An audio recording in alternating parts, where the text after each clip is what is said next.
الله الرحمن الرحيم عم يتساءلون عن النبأ العظيم الذي هم فيه مختلفون كلا سيعلمون ثم كلا سيعلمون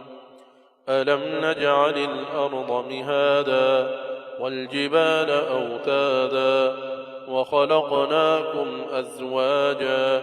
وجعلنا نومكم سباتا وجعلنا الليل لباسا وجعلنا النهار معاشا وبنينا فوقكم سبعا شدادا وجعلنا سراجا وهاجا وأنزلنا من المعصرات ماء ثجاجا لنخرج به حبا ونباتا وجنات ألفافا إن يوم الفصل كان ميقاتا يوم ينفخ في الصور فتأتون أفواجا وفتحت السماء فكانت أبوابا وسيرت الجبال فكانت سرابا إن جهنم كانت مرصادا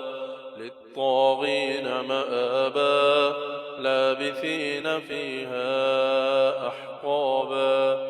لا يذوقون فيها بردا ولا شرابا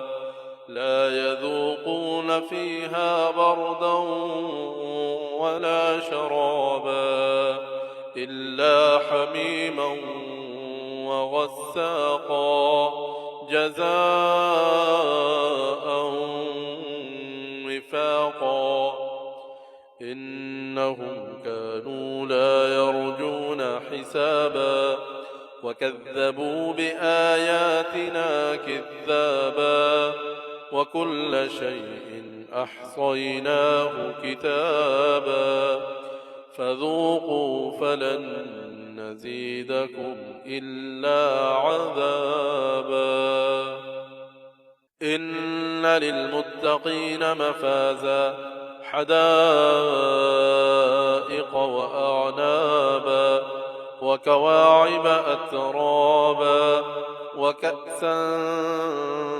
دهاقا لا يسمعون فيها لغوا ولا كذابا جزاء